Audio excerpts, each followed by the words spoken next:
Nɛgɛ mugan ani kelen o dala gosira Bamako ani Mali dugubaw caman na. An balima bamanankan mɛnnaw Mali kɔnɔ ani Mali kɔ kan foli ani waleɲuman dɔ o bɛ ɲɛsin aw ma nin waati in b'a sɔrɔ aw minnu matarafalen bɛ jabaraniw kɔrɔ yasa a bɛ se ka faamuyaliba sɔrɔ TV seri fila bamanankan kunnafoniw na minnu bɛna walawalali kɛ aw ye Mali kunnafoniw ani diɲɛ fan wɛrɛ taw la. An b'a fɔ an ko nin y'o kuma selen bakuruba kunnafoniw na.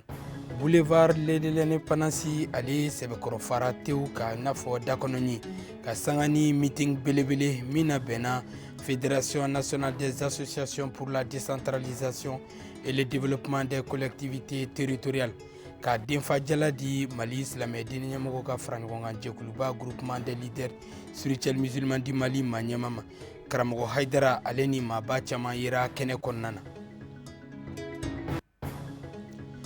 Cakɛda minnu ka baara ɲɛsinnen bɛ ji ani kungo lakanani ma kita cercle kɔnɔna na olu ni société Alidu Sise maaw ka bolo di ɲɔgɔn ma hukumu kɔnɔna na u ye lajɛrɛ belebele sigi ka kɛ ladilikan ani bilasiraliw ye min kɛra jumadon janvier kalo tile 17 san 2020 o fila na kɛ an ka bi bamanankan kunnafoniw la kumabaw ye ka fara kunnafoni wɛrɛw kan an bɛna minnu walawala aw ye waati kunkurunin kɔnɔna na. An b'a fɔ an k'aw bisimila.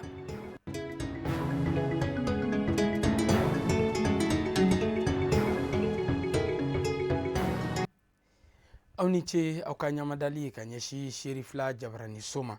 Bakuruba kunnafoniw na an ye a yiraw la k'a fɔ ko Boulevard de l'Indépendance Bamako ale sɛbɛkɔrɔ fara tew i n'a fɔ dakɔnɔni ka sanga ni lajɛrɛ belebele n'o ye meeting belebele min na bɛnna Fédération nationale des associations de collectivités territoriales maaw fɛ ni a denfajala bɛɛ lajɛlen dira Mali silamɛ diinɛ ɲɛmɔgɔw ka fara ɲɔgɔn kan jɛkuluba groupement des leaders spirituels musulmans du Mali ɲɛma silamɛya dɛmɛtɔ ansaru ɲɛjɔyɔrɔ la Seyid Sherif Ousmane Madani Haidara ka fara an ka ministre ɲɛma Dr Boubou Sise baara in kɛra ka ɲɛsin an ka finitigilakaw ka san 59 o nisɔndiyaw n'a muɲamuɲaw an ka ɲinikɛla Amadou Diallo Ibrahima Kulibali Buya Kulibali seri fila jabarani so tɔgɔ la u kɛra baara ninnu seere ye u ye min sɔrɔ ka bɔ yen an ka jɛ k'o ɲamada ɲɔgɔn fɛ. Kɛnɛ min ni a sigira sen kan alisilamɛya dɛmɛtɔn ansaruw ɲɛjɔyɔrɔ Mali silamɛtɔn Haut Conseil islamique du Mali ɲɛma Mali silamɛ diinɛ ɲɛmɔgɔw ka fara ɲɔgɔn kan jɛkuluba groupement des leaders spirituels musulmans du Mali ɲɛmaba an fa ani an karamɔgɔba a Seyid Sherif Ousmane Madani Haidara ka bonya ni karama kɔnɔ ni kɛnɛ denfaya kalifali ye a ma baaraw bɛɛ lajɛlen nun donna ni sɔli camanw kɛli ye ani duwawudenw ka ɲɛsin an ka cɛfini tabagaw ma minnu y'an kɔ an daba ka hinɛ la n'u binna kɛlɛyɔrɔ faso kuma bɔli la o duwawu kɛrɛnkɛrɛnna an ka sɔrasilakaw ye u dayɔrɔw bi se ka nɛɛma cogo min sɛbɛnniden minnu kun gulongulonnen don wali kelen minnu kun yangalen don nabagaw bolo kɛnɛ kɔnɔ fɛn min kun bɛ se ka kalan o banderɔluw n'o pankartiw sanfɛ o kun bɛ tali kɛ bɛn kumaw ani an lakanabaw kɔkɔrɔmadonni kumaw fara ɲɔgɔn kan tɔn caman kun bɛ kɛnɛ in kɔnɔ i n'a fɔ komi musojɛkulu politikitɔnw diinɛtigiw forobatɔnw u bɛɛ lajɛlen de ye wele jaabi weleweledakan min n'o dara alisilamɛya dɛmɛtɔn ansaruw ɲɛjɔyɔrɔ fɛ Mali silamɛtɔn Haut Conseil islamique du Mali ɲɛma walasa ka se ka na fara ɲɔgɔn kan ka bɛn ni kelenɲɔgɔnya sira latagama ani ka kɔkɔrɔmadonni waleyaw kɛ ka ɲɛsin an ka kɛlɛkɛ cɛbaw ma. N'an bɛ dusukun min b'an bolo an k'a bila kɛrɛfɛ an yɛrɛ ɲɔgɔn cɛ kɛlɛ an k'a dabila jugu min b'an ɲɛ an bɛɛ ɲɛ b'a la o mais an ka yira diɲɛ na n'i magara Mali kɔnɔna i bɛ fili dɛ an b'an ka kɛlɛ bɛɛ bila kɛrɛfɛ o don ka bɔ i kan ye fédération y'o de kɛ bi wa an y'a mun kɛ ka ɲɛmɔgɔ ta ka di Ousmane Sherif Madani Haidara bi ni maliyɛnw bi ko in raté ni sirifisiyɛba in ka n'i da don nin kuma in na kuma tɛ anw da bilen premier ministre a nana yira diɲɛ na k'a fɔ ni Mali ko bɛ fɛn o fɛn na ale bɛ na o la a nan'i sigi an cɛla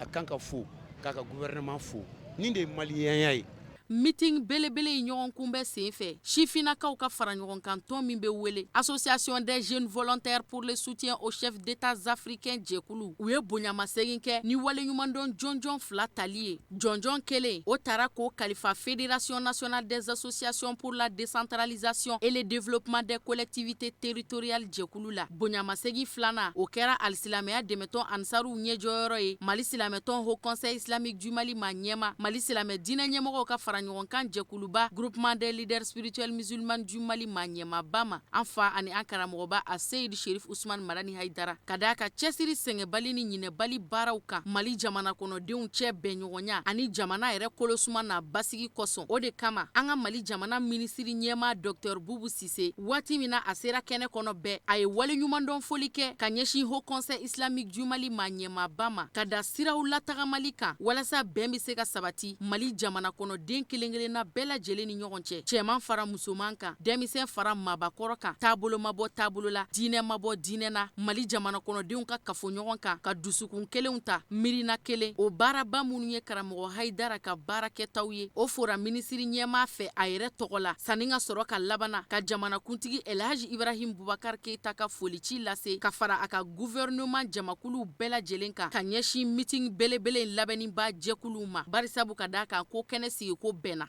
Haidara b'a da don min na o ye fasoko de ye. E yɛrɛ ma ni n ka teniya je suis le commandant en chef de forces armées du Mali. Mɔgɔ ma ne nommé ne b'a la de fo n ka sa. N'an mana armée soutenir an bɛna jɔn soutenir. An ye maa caman soutenir bɛɛ ye walan gɛlɛ k'a i yɛrɛ ɲini. Mais armée fɛn fila bɛ yen mɔgɔ tɛ sɔsɔli k'olu la. Armée balontan maliyɛn bɛɛ soudelen don o la. Fɛnw ye ko wɛrɛ ye. Walidenw de bɛ taa sa pour an ka balo. Digi min bɛ yen n'a karila ji bɛ n'an bɛɛ dun yan. Donc an ma bɔ k'a fɔ an bɛ n'u kan an bɔra an yɛrɛ de ye. An nisɔndiyalen don bi alhamdulilayi rabbil alamina association minnu farala ɲɔgɔn kan a ka ca ni association 1000 ye ka ɲɛmɔgɔya ta k'a di a Seyid Sherif Usman Madani Haidara ma ko a ka kɛ bi 20 janvier pareil o ye an dusu sumaya kosɛbɛ kan ka bɔ 2012 ka na se bi ma Sherif Usman Madani Haidara a yi Mali déplacé minnu déplacé ka taa Mauritanie ka taa Burkina Niger Mali a y'u dɛmɛ a ye Mali armée dɛmɛ a ye fɛn fɛn kɛ pour que maliyɛndenw ka don da kelen fɛ ka bɔ da kelen fɛ kurasini dɔrɔn an bɔra Moti o fana ɲɛmɔgɔya kun bi ale de bolo donc a bɛ ka baara bɛɛ kɛ a bɛ ka fɛn bɛɛ de kɛ pour que maliyɛndenw bɛɛ ka bɛn. An bɛ nin kɛnɛ in kan yan ka d'a kan Sherif Usman Madani Haidara n'o ye conseil président ye groupement président don ale de y'an wele an kana fara ɲɔgɔn kan an ka armée n'o ye finitigiw ye an k'u jukɔrɔma tinti ni dugawu ye an k'u jukɔrɔma tinti n'an ka niyanw ye n'i y'a mɛn armée anw bɛɛ de ye armée ye bi ka d'a kan ni président de la république ko k'an bɛ guerre la ka ban maliyɛn halala bɛɛ kan k'a dɔn k'a fɔ o tuma na e yɛrɛ kɛra saradasi ye. A ka dantigɛli sen fɛ alisilamɛya dɛmɛtɔn ansaruw ɲɛjɔyɔrɔ Mali silamɛtɔn Haut Conseil islamique du Mali ma ɲɛmaaba an fa ani an karamɔgɔba a Seyid Sherif Usman Madani Haidara a ye waleɲumandɔn foli kɛ ani tasibila ka ɲɛsin an ka finitigilakaw ma an ka kɛlɛkɛ cɛfarinw ani an lakanabagaw ka da u niw bilali la jamana ka bolo kan walasa ka se ka faso kumabɔ. O de kama karamɔgɔ Haidara ye welewele kɛ ka ɲɛsin maliden bɛɛ lajɛlen ma an ka bɛn kelen kan ka hinɛ ɲɔgɔn na kɛrɛnkɛrɛnnenya la k'an fangaw fara ɲɔgɔn kan ka dɛmɛ don ka ɲɛsin an ka sorasilakan ninnu ye barisabu ka d'a kan ko maa si den kelen tɛ bɔ kɔ kan diɲɛ jamana wɛrɛ kɔnɔ ni ka na an ka faso in jɔ an pilasi la. Mali silamɛ bɛɛ lajɛlen tɔgɔ la Haut Conseil islamique du Mali ma ɲɛmaaba a ye fleur tusugu fila kɛ bonyamasegin ye ka taa finitigilakaw yɔrɔ u ko a ma gerbe de fleur fleur tusugu fɔlɔ o kɛra bonyamasegin ni tasibila ye ka hakili jigin kɛ an ka kɛlɛkɛ cɛfarinw na minnu ni binna kɛlɛyɔrɔ. Gerbe de fleur filanan o dira finitigilakaw ma minnu ka cɛsiri an'u ka wulikajɔ baaraw bi kɛ su fara tile kan kɛlɛyɔrɔw la ka se ka Mali jamana bɔ bolo la walasa ka se ka timinandiya ani jija laɲini olu fɛ u ka baaraw la hali bi ka jira sɔrɔsilakan ninnu na k'a fɔ n'u y'u kɔfilɛ u bi silamɛ diinɛ ɲɛmɔgɔw ye u kɔ kɛrɛnkɛrɛnnenya la Haut Conseil islamique du Mali ma ɲɛmaaba meeting belebele in baara bi ta kuncɛ waati min na an ka jamana finitigilakaw ka san 59nan anniversaire sankunbɛn ɲaɲali baaraw kadara kɔnɔ bougie 59 fiyɛra min bɛ 20 janvier fɛti ɲɛnɛmaya ka armée Mali ka bangeli ni yɛrɛta kofɔ ani ka tasibila kɛ u ye ka da cɛsiri baaraw kan cɛsiri baara minnu bi kɛ Mali jamana ye Mali jamana kɔnɔden kelen kelenna bɛɛ lajɛlen ni u bolofɛnw ye. An bi to boulevard de l'indépendance kɔnɔna na maaba caman yera ni meeting belebele hukumu kɔnɔna na k'u ka hakilinataw di an ka ɲininikɛlaw ka kuma galamani na u ye min sɔrɔ an ka jɛko ɲamada. Donc n ka foli bɛ bɛɛ ye n b'an ka président fo n'o ye Amane Touré di Serpent n bɛ foli kɛ bɛɛ ye ka parrainage dira min ma n'o ye Sherif Madani Haidara ye an ka foli b'a ye a ka bonya diyara an ye vraiment an bɛ bɛɛ fo an bɔra ka na faama soutenir n'i ye faamaw soutenir i y'u musow de soutenir i y'u denw de soutenir i ye Mali bɛɛ de soutenir donc ne b'a fɔ bɛɛ ɲɛna an bɛɛ ka jɛ k'an ka faamaw soutenir n'i y'a mɛn an bɛ taa ka sunɔgɔ bi Ala ni olu n'i y'a ye an bɛ dumuni kɛ olu de kama n'olu tɛ yen o kɔrɔ ko Mali tɛ yen nɔ. Diinɛmɔgɔw bɛɛ tɔgɔ la ka an ka jamana finitigiw ka n'u jukɔrɔma tintin u bɛ sɛgɛn min na u k'a dɔn u kelen tɛ u bɛ sɛgɛn min na u ni maliyɛn bɛɛ jɛlen don a la surtout anw diinɛmɔgɔw an bɛ an ka duwawu la su fara tile kan an bɛ duwawu kɛ u ye an bɛ se k'u soutenir cogo o cogo u bɛ sɛgɛn min na anw b'an ka sow kɔnɔ an b'an da ka sunɔgɔ olu kɛn bɛ k'u musow to yen k'u denw to yen k'u balimaw to yen ka taa si kɔngɔ kɔnɔ si cogo jugu la dumuni jugu dunni na anw kisili kama donc an m'an ka ɲinɛ u kɔ jamanaden si m'an ka ɲinɛ u kɔ surtout diinɛ donc an ka duwawu de b'u ye an ka waleɲuman dɔ de b'u ye k'a yira an b'u nɔfɛ su fara tile kan ni Ala sɔnna a ma fana a bɛ ɲa ko bɛ to an ta la ni Ala sɔnna a ma. An bɛ Ala fo ka Ala waleɲuman dɔn Ala min ye nin kɛnɛ ɲumanba in di an ma bi an ka segin nin kɛnɛ kan sɔrɔdasi musow ye laɲini min kɛ nin ye n'a bɛ fɛn yira a bɛ diinɛ ka ɲɛtaa yira a bɛ diinɛ ka sankɔrɔta yira a bɛ faso ka ɲɛtaa yira barisa na ɲɛmɔgɔya dira cɛ min ma o de ye a Seydi Sherif Usman Madani Hayidara ye an bɛ bɛɛ fo ka bɛɛ waleɲuman dɔn ka duwawu kɛ jamana ye ka duwawu kɛ jamanadenw ye ka duwawu kɛ an ka sɔrɔdasi musow fana ye Ala ka hɛrɛ kɛ bɛɛ ye Ala ka nin kɛ jamana sumaya sababu ye. N bɛ dawuda min fɔ a ye min kɛra nin ye nin diyara anw ye fɛn o fɛn bɛ sɔrɔdasiw kan o b'anw de kan sɔrɔdasiw de bɛ anw kɔ anw denw don an dɔgɔninw don an mɔdenw don an bɛ duwawu kɛ Ala ye Ala k'o lakana o bɛɛ to ko wala Ala k'o lakana n ma na ko n ye ko dɔn n ma na ko n se ko la mais n nana ni n yɛrɛ ka di n ye Seydou Sidibé sabali b'u la n b'o foli k'a bɛɛ a bɛɛ lajɛlen mɛn Ala ka bɛɛ lakana Ala k'a lakana Ala ka jamana yiriwa sinanjugu Ala m'an kisi a ma balawu Ala k'an kisi a ma o ne ka foli ye. Alisa boulevard de l'indépendance kɛnɛ kɔnɔna na Mali silamɛ ɲɛmɔgɔw ka tɔnba n'o ye Haut Conseil islamique du Mali Maɲema Mali silamɛ diinɛ ɲɛmɔgɔw ka fara ɲɔgɔn kan jɛkuluba groupement des leaders spirituels musulmans du Mali Maɲema silamɛya dɛmɛtɔ Ansaru ɲɛjɔyɔrɔ a Seydi Sherif Usman Madani Hayidara a ye dakuruɲɛ 2 sɔrɔ an ka jɛ k'o lamɛn ɲɔgɔn fɛ. Kuma janba ti nin na bilen aw de bɛ fo a ye fasoden ɲumanya yira serpent an b'a fo a n'a ka muso jamakulu an b'u fo olu de ye nin initié k'a fɔ k'a dévoyer di Hayidara ma an ka mɔgɔw labɔ ka tugu an ka sɔrɔdasiw kɔ k'u dɛmɛ u kana siran saya ye Ala ta de ye mɔgɔ bɛ sa i ka so kɔnɔ mais u k'a dɔn fasodenw b'u kɔfɛ an ka sɔrɔdasi n'an ka finitigi bɛɛ Mali finitigi bɛɛ k'a dɔn maliden ɲuman bɛɛ b'u kɔfɛ mais u k'a dɔn u ka baara gɛlɛyara dɛ an b'a fɔ an bɛ segin a kan u ka baara gɛlɛyara n y'a fɔ marifa t'a ɲɛ bilen dɛ fo hakili ka fara marifa kan fo hakili ka fara marifa kan an b'an ka polisiw fo ka gendarmew fo su ni tile olu de bɛ si u ɲɛna ka dibiw lajɛ ka woniw lajɛ pour que tɔɔrɔ kana jamana sɔrɔ ɲinɛ man ka kɛ ninnu kɔ an jigi ye Ala de ye mais kɛnɛ kan minnu y'u ni di an k'an ka k'u kɔfɛ an k'an ka k'u kɔfɛ o conseil islamique ko ani leader religieux ani silamɛ bɛɛ ko ni an nana an kana siga don an ka finitigiw la Mali silamɛ ɲuman bɛɛ b'u kɔfɛ wa n dalen b'a la Mali yɛrɛ den ɲuman bɛɛ b'u kɔfɛ an bɛ sunɔgɔ ni Ala de ye mais an bɛ sunɔgɔ k'an hakili sigi n'olu de ye mais u k'a dɔn u kana siga dɛ walahi olu de ye fini ta fini t'anw kana dɛ mais Ala ka jamana in kisi ɲɔ tɛ fini ni fini t'i kana i bɛ fini don wulibali don dɛ n tɛ se marifa ci cogo la a tigɛ ko ɲuman don a tigɛ ko ɲuman don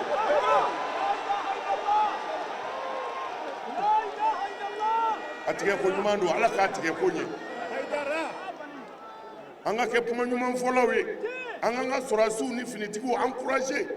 an kana fɛn fɔ min b'u jigi tigɛ an kana fɛn fɔ min b'u dusu faga n'o kɛra e dan b'i ka étage kɔnɔ ye i bi dɛrɛ ye o maa wɛrɛ b'i mara min tɛ maliyɛn ye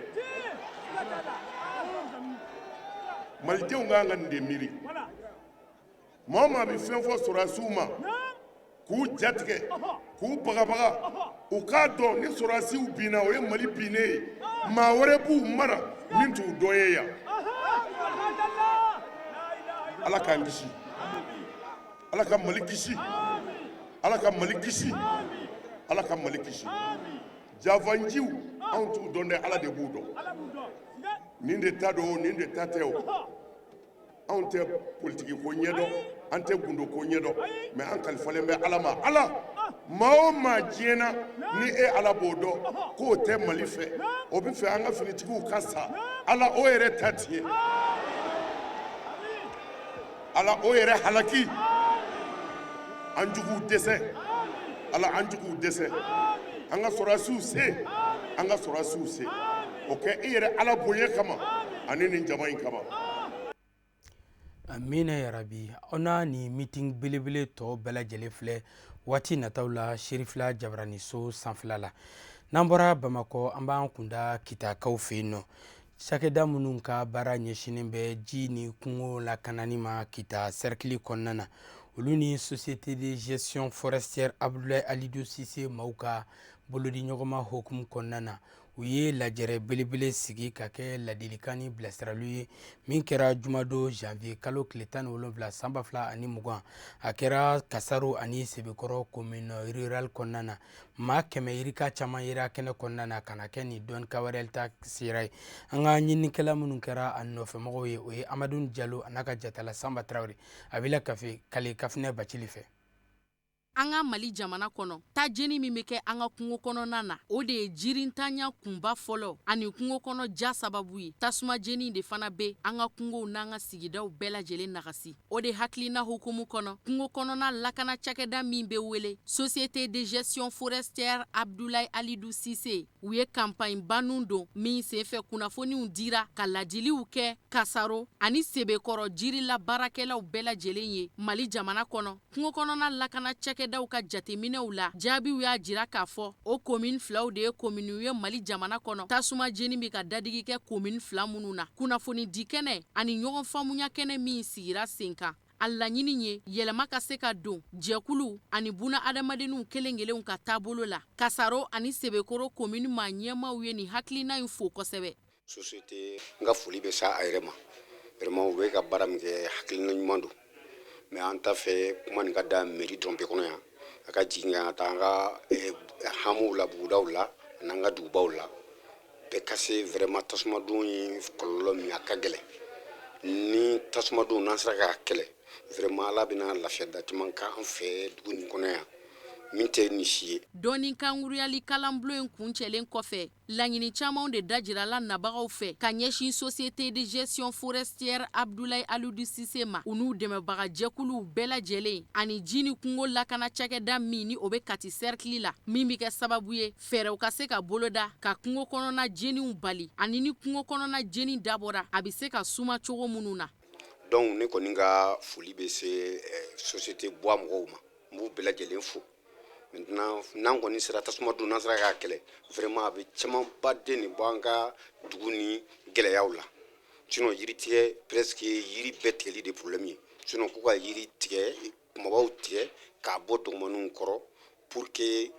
dɔgɔmaninw bɛ se k'u yɛrɛ sɔrɔ cogo min hakilina ɲumanw don mais ka yiri bɛɛ tigɛ o de tɛ bɛn baara kɔnɔ mais tasuma ko kɔlɔlɔ a ka jugu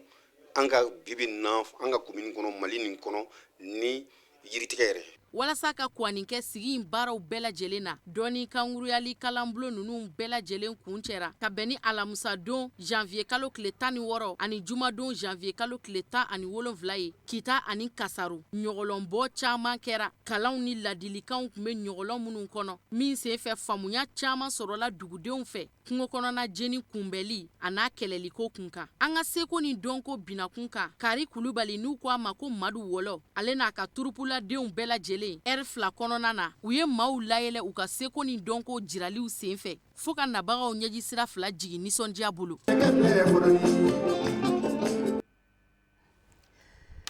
Bara kanwariyali kɛnɛ dɔ kuncɛli kɛra ka sanga ni édition 9e édition min bɛ don u ka nisɔndiya n'u ka badenya sinsinni o hokumu kɔnɔna na n'o ye anniversaire du club badenya maaw ka baara labɛnnen ni a denba jala bɛɛ lajɛlen tun bɛ palais des sports o ɲɛmaamuso bolo ni nisɔndiya kɛnɛ in sigira dimanche don janvier kalo tile 19 san 2020 a kɛra palais des balontan kɛnɛ korofinakaw fɛ yen nɔ maaba caman yera kɛnɛ kɔnɔna na sama yɛrɛ sanuko a n'a ka jatala Idrissa Sidibe ka sɔrɔlen don. Baara ninnu bɛɛ lajɛlen da donna ni Mali jɔnjɔn hymne national de dali ye. Kun fila de bɛ nin kɛnɛ in sigili la. Laɲini fɔlɔ o bɛ tali kɛ club badenya ka san 9nan anniversaire ɲaɲani baaraw kan. Kun filanan farikolo ɲɛnajɛ binakun kan ka sanga ni farafina ɲɔgɔndanba ye kung fu ɲɔgɔndanba min ni o bɛ wele championnat d'Afrique en kung fu Shaolin ni an ka jamana kɔnɔden Maimuna Jara ye Mali jamana darapo kɔrɔta ni jɔnjɔn in darakili ye kana Mali jamana kɔnɔ ka sanga ni Maimuna Jara ka sebagaya sɔrɔlen farafina binakun kan o wale ɲuman dɔn ani o nisɔndiyaw kadara kɔnɔ kɛnɛ in ɲɛnɛmayara. Nin kɛnɛ in ye min y'an bolo bi komi aw yɛrɛ b'a kalama ɲina a siɲɛ fila ye donc Maimuna Jara a bɛ kɛ champion d'Afrique ye siɲɛ fila 2016 ani 2019 kɔnɔna la donc maintenant ɲina 2019 kɔnɔ donc a kɛra champion d'Afrique ye donc an nana o ɲɛnajɛ kɛnɛ de kan an nana k'a yirala k'a fɔ a bɛ baara min na maliyɛn bɛɛ ka kunnawolo de don a y'an kunnawolo jamana kɔnɔ a y'an kunnawolo jamana kɔ kan donc o kɔnɔna la an y'a jate minɛ ka cadeau dɔ k'a ye parce que mɔgɔ min bɛ nin baara sugu kɛ vraiment ani foli ka kan ani fɛn ka kan fɛn bɛ se k'a nisɔndiya ka courage don a la a ka baara la. Ka sanga ni an ka jamana kɔnɔden Maimuna Jara ka sebagaya sɔrɔli ye farikolo ɲɛnajɛ kung fu binakun kan tutigɛbagaw ka nɔnabila min tun bɛ kɛnɛ kɔnɔ o y'a ka nisɔndiya jira k'a jira k'a fɔ ko nin kɛnɛ n'a ɲɔgɔnnaw sigili ka kan a labanna ka waleɲuman dɔ foli kɛ ka ɲɛsin Mali farikolo ɲɛnajɛ labɛnniba jɛkulu ɲɛmaayasow ma. Bi an nisɔndiyalenba de don surakaso fila ani ɲarew ne bɛ kuma olu de tɔgɔ la an sewalen don parce que an mɔden min filɛ ka médaille sɔrɔ nin ye a diyara an ye a ye médaille min sɔrɔ a y'a sɔrɔ an ka premier judoka min ye Mamadu Lamine Touré ye ala ma hinɛ ala la a y'o de place ta donc an y'a mɛn min kɛ ko ale fana kɛra champion d'Afrique ye a diyara an ye a bonyana ma monsieur Jara min fana y'a ka entraîneur ye k'o fana fo kosɛbɛ a ka baara la an bɛ ministère surtout le ministère des sports an b'u waliɲuman bɔ fɔlɔ ka tila k'a f'u ɲɛna u k'u hakili to arts martiaux la. Farikolo ɲɛnajɛ kung fu ko labɛnba jɛkulu fédération nationale ma ɲɛma min b'an fɛ Mali jamana kɔnɔ yan n'ale tun bɛ farafina ɲɔgɔndanba in kɛnɛ kɔnɔ ka Maimuna Jara ka jɔnjɔn tali seereya Thiès dugu kɔnɔ Sénégali jamana kɔnɔ a y'a ka wasa jira kɛnɛ kɔnɔ. An bɔra Sénégali mois de septembre kɔnɔna na kalo tile 5 ka taa tile 8 na an tun bɛ Thiès précisément donc championnat africain de tun bɛ yen jamana 14 de tun b'a kɛnɛ kan. O jamana 14 na Mali ye classe 4 de sɔrɔ an nana ni médaille 13 de ye médaille 13 in na sanu 8 de tun b'a la 4 o kɛra kɔnba ye 4 o kɛra taw ye donc a tɔ 5 o nana a tɔ bɛɛ lajɛlen na o tun ye médaille d'argent ye donc Maimuna min filɛ an fɛ sisan ale kɛra fɔlɔfɔlɔ ye a ka catégorie la donc ni mɔgɔ sɔrɔla min bɛ se ka jɔ denmisɛnnin ninnu wakili kɔrɔ u ka baara ɲuman ko dɔw ɲɛ n'o ye famille Touré kuma kɔni t'an bolo bi ko o fo. An b'aw ladɔnniya k'a fɔ san 2000 ani san 18 san Maimuna Jara kun ye sebagaya sɔrɔ kung fu ɲɔgɔndan in binakun kan farafina jamanaw ni ɲɔgɔn cɛ sebagaya min sɔrɔlen filɛ champion d'Afrique in fɛ tuguni kung fu Shaolin ɲɔgɔndan binakun kan kɛnɛ denba y'a jira k'a fɔ ko jɔnjɔn in sɔrɔli kɛra Mali jamana kɔnɔden kelen-kelenna bɛɛ lajɛlen ka kunkɔrɔta sababu ye. Musow ka sport ma nɔgɔ surtout an fɛ Mali kɔnɔ donc n'i ye muso min selen ɲɛfɛ cela veut dire que a ye courage ta et puis a ye sacrifice caman kɛ donc o kama a fana k'a dɔn ko mɔgɔ b'a kɔ minnu bɛ se k'a dɛmɛ a ka ɲɛtaga la a jigi ye ne bi a jigi ye ne sini ne fana jigi a kɛ Ala ye. Kɛnɛ in kan waleɲumandɔn jɔnjɔn tara k'a di ma cɛsirilen caman ma minnu ka cɛsiriw nɔ yera walasa ka kɔgɔ kɛ ko in n'an tɔ bɛɛ lajɛlen na farikolo ɲɛnajɛ seko ni dɔnko tigilamɔgɔw y'u bila u fila n'u dɛbɛ la n'u ka sekow jirali ye min sen fɛ nabaga bɛɛ lajɛlen nisɔndiyara. kɔrɔfɔ ninnu bɛɛ lasera kafinɛ bacili fɛ o fana b'an sɛnsɛn ka taa farafinna ani diɲɛ fan wɛrɛ kibaruyaw la minnu bɛna lase kafinɛ bacili fɛ.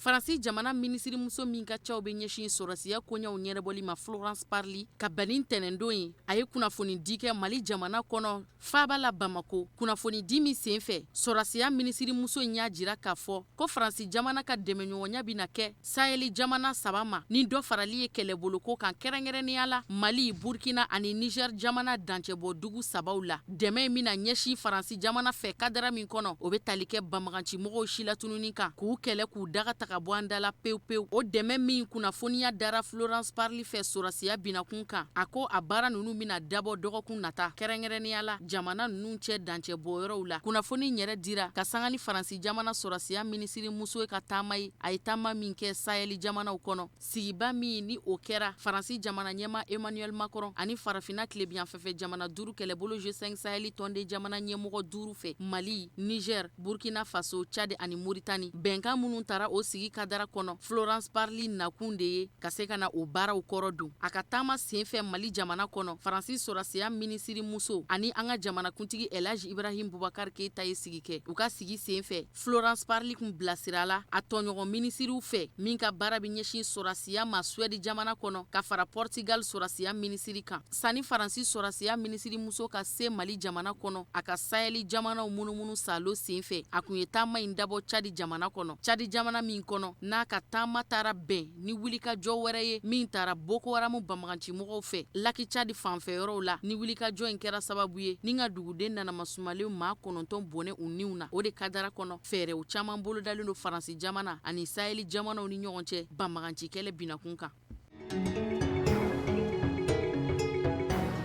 Côte d'Ivoire jamana faaba la Abidjan kiritigɛ soba tribunal procureur ba a ye jateminɛ kɛ ka ɲɛsin Guillaume Soro ka kiriko lahalaya ma. Guillaume Soro ni a nɔfɛma minnu n'u nɔ minɛlen do lahalaya kelenw kun ka kiri binakun kan a ka kiriko baaraw kan ka taa taabolo minnu kan procureur du tribunal de grande instance da sera o de ma. Sigasigana minnu ni o talen do ka ɲɛsin Côte d'Ivoire jamana wasabulon ma ɲɛmaakɔrɔ a n'a jɛɲɔgɔnw ma procureur da sera o ma a baaraw bɛ ka taa taabolo minnu kan ɲɛfɔli kɛra Richard Adou fɛ o kɔrɔfɔ fana kan ne o ye Côte d'Ivoire tribunal de grande instance d'Abidjan procureur dɔ ye ɲuɲu ni ɲaɲa minnu ni olu wulilen do Côte d'Ivoire jamana wasabulon ma ɲɛmaakɔrɔ Guillaume Soro n'a nɔfɛmaw dala ka se k'o lahalaya jate minɛ n'a ma ɲɛ k'a fɔ Guillaume Soro kɛra jamana ye maaba dɔ ye ka tɛmɛ n'a yera Côte d'Ivoire jamana gouvernement kɔnɔ o kuma na k'a ka kan siraw ka bɔ kiri binakun kan k'o gafe labɛn Guillaume Soro kun kan a ka kiriko bɛ taa sira minnu fɛ gafe min ni o bɛ Guillaume Soro kun kan ni siga kelen do a la k'a fɔ a nɔyera yuruku ani dungo juguya de la ni k'i kɔngɔn fa jamana foroba wari la o baaraw bɛɛ lajɛlen perepere latigɛlen do gafe dɔ kɔnɔ taasira min perepere latigɛra Guillaume Soro kun kan o taasira kelen in fana de bɛ perepere latigɛ a nɔfɛma ma 15 tɔw bɛɛ lajɛlen fana kun kan. Burkina Faso jamana kɔnɔ Jibril Basole min ni a nɔyera san 2000 ani san 15 septembre kalo fanga jaso hakilina tali la n'a ɲangira kiri tigilamɔgɔw fɛ ni ka tɛgɛ k'a la k'a lasagon kasobon na yamaruya dira Jibril Basole ma a ka se ka bɔ kaso da fɛ k'i kunda kɛnɛyaso kan Burkina Faso dugubala Wagadugu kɛnɛyaso kɔnɔ walasa ka se ka taa furakɛ. Burkina Faso jamana minisiri kɔrɔ min ni o ka cɛw kun bɛ ɲɛsin Burkina Faso jamana ani jamana wɛrɛ cɛw koɲɛw ɲɛnabɔli kama ni o ye Jibril Basole ye n'a nɔyera san 2000 ani san 15 septembre kalo fanga jaso hakilina tali la an bɛ don min na i n'a fɔ komi bi a ka denbaya haminen do kosɛbɛ ni a ka kɛnɛyako ye a somɔgɔw y'a jira k'a fɔ ko Jibril Basole bi lahalaya min na bi kɛnɛyako binakun kan ko walasa a ka kɛnɛya ka se ka jidi ko a kan ka évacuer de k'a bila ka taa jamana kɔ kan walasa ka se ka taa furakɛ. Jamana ɲɛmaakɔrɔ Blaise Compaoré ka minisiri kɔrɔ min ni o ka cɛw kun bɛ ɲɛsin Burkina Faso jamana ni jamana wɛrɛ cɛw koɲɛw ɲɛnabɔli ma tile laban in na a ka jaw dɔw bɛ ka tɛmɛ kunnafoni sɔrɔ sira réseaux sociaux dɔw sanfɛ ja minnu b'a sɛbɛntiya k'a fɔ jɔnga la Jibril Basole mago bɛ furakɛli la bawo a yeena la ja in kan a dɔnnen do k'a fɔ bana kɛn bɛ ka dadigi k'a la ja ninnu carila réseaux sociaux sanfɛ tile damadama ka kɔn a labɔli ɲɛ kaso la ni k'u kunda n'a ye lopitaniso kan. Jibril Basole ka denbaya y'a jira k'a fɔ ko kabiri ni u tɛ kalo tɛmɛnen o dɔgɔtɔrɔw kun ye yamaruya gafe di gafe min b'a jira k'a fɔ ko Jibril Basole kan ka bila ka taa kɔ kan de walasa ka se ka taa ka furakɛliw kɛ dɔgɔtɔrɔw ka gafe min dira ka da Jibril Basole kan n'u ko a ma dossier médical a somɔgɔw kun kɛn bɛ k'o lase sɔrasiya minisiriso ma nga hali bin'a ka biya u ma se ka jaabi sɔrɔ jaabi min ni o b'a yamaruya fanga ka se k'a bolo bɔ Jibril Basole kan walasa a bɛ se ka taa furakɛ Burkina Faso kɔ kan cogo min.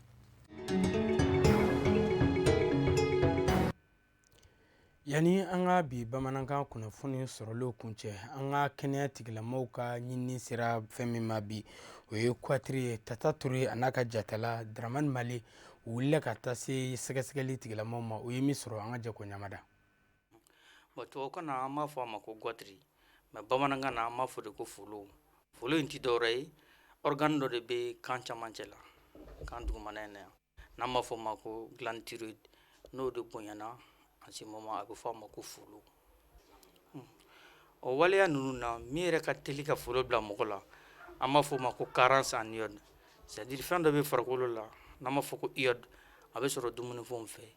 o de ka n'ale ka dɔgɔ de o de ka ca kɛ sababu ye ka bila mɔgɔ la o yɛrɛ la sisan n'i y'o jateminɛ o de la folo tɔ ka ca dɔgɔnɔw ka jamana ninnu kan mun bɛ kulu sanfɛ et aussi même Kayi région ninnu na folotɔw ka ca ye parce que ca ma sɔrɔ dɔ wɛrɛ fɛ olu bɛ sanfɛla ninnu na min kɛ sanji mun bɛ na ka bɔ parce que u ka sɛnɛfɛnw bɛ kɛ sanfɛ sanji mun bɛ na sanjiw bɛ yɔrɔ nin ko ka bɔ yiri ninnu kɔrɔ ani dumunifɛn ninnu kɔrɔ bon o la u ka dumunifɛn caman bɛ yɔrɔ ko dɛsɛ b'a la même pour que ka se ka o kɛlɛ fɔlɔ la an ka professeur dɔ tun bɛ n'an b'a fɔ o ma professeur Agrali olu tun nana ni politique dɔ ye Mali kɔnɔ pour que kɔgɔ fɛn fɛn bɛ don Mali kɔnɔ pour que sel ka se ka k'a la o iode ka se ka k'o kɔgɔ ninnu na mais an y'a jateminɛ kɔsala in na parce que fɔlɔ la contrôle tun bɛ kɛ service d'hygiène bɛ contrôle kɛ régulièrement pour que ka se k'a dɔn ni su tun bɛ don sugu kɔnɔna ninnu na ni kɔgɔ yɔrɔ min iode la ni kɔgɔ tɛ mɔgɔ min ka iode la o tun bɛ o retirer ka bɔ sur le marché mais maintenant de fait que contrôle fanga dɔgɔyala mɔgɔ caman bɛ don ni kɔgɔ ye ka sɔrɔ a ma contrôler faut que jamana lakanabaaw ka essayer ka o yɔrɔ jateminɛ kosɛbɛ ani iode fana kɔfɛ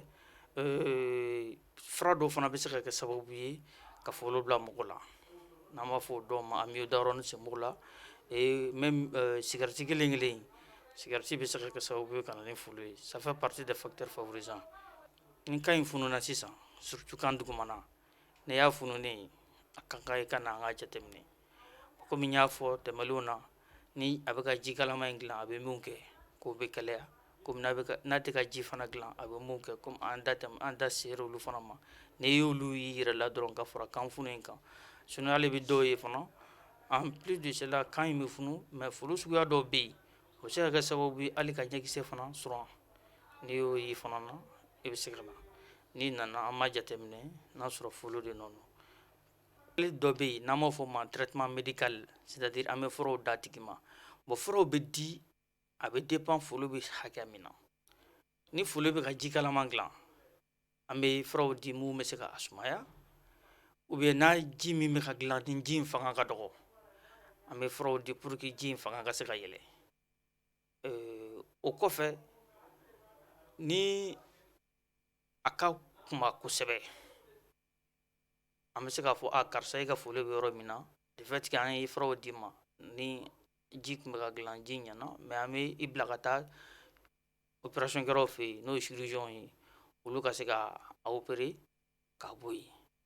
hali n'olu tilara opération na i bɛ tila ka segin ka na an ma n'i nana an ma an bɛ tila ka contrôle kɛ k'a dɔn a bɛ cogo min na et que ni furakɛli min kan ka k'o kɔfɛ an bɛ tila k'o kɛ u bɛ dɔw yɛrɛ bɛ yen comme musolakaw fɛ yen surtout n'a ye denmisɛnnin muso jeune fille minɛ olu caman bɛ yen hali n'a tɛ ka ji kalaman dilan mais de fait que kuru b'o kan kɔrɔ a bɛ dɔ bɔ u ka saranw na cɛnya taabolo ninnu na olu dɔw bɛ na k'a fɔ ko docteur vraiment ne ka folo in a ma bon kosɛbɛ a tɛ ka ji kalaman dilan a ji hakɛya ka ɲi mais a bɛ ne yɛrɛ de degun en ce moment an b'olu fana bila ka taa opération na pour que u k'a bɔ yen. O fana bɛ dansiri bi bamanankan kunnafoniw sɔrɔlen na mina bena kunnafoni di so ɲama sofɛ kala sɔgɔma ka kɛɲɛ ni kuma ye nka yan'o cɛ an b'aw ladɔnniya k'a fɔ ko meeting belebele min na bɛnna ka ɲɛsin an ka finitigilakaw ma n'a denfajala tun dilen bɛ mali silamɛ ɲɛmɔgɔw ka tɔnba n'o ye haut conseil islamique du mali ma ɲɛma mali silamɛ diinɛ ɲɛmɔgɔw ka fara ɲɔgɔn kan jɛkuluba groupement des leaders spirituels musulmans du mali ma ɲɛma silamɛya dɛmɛtɔ ansaru ɲɛjɔyɔrɔ a seyidu sherif usman madani haidara waati nataw la aw n'a tɔ bɛɛ lajɛlen lajɛ sherifla jabarani so sanfɛ aw ni ce aw ka ɲamadali la laseli wɛrɛ aw ni kafinɛ bacili bɛ ɲɔgɔn sɔrɔ aw k'an bɛɛ diyan waati wɛrɛ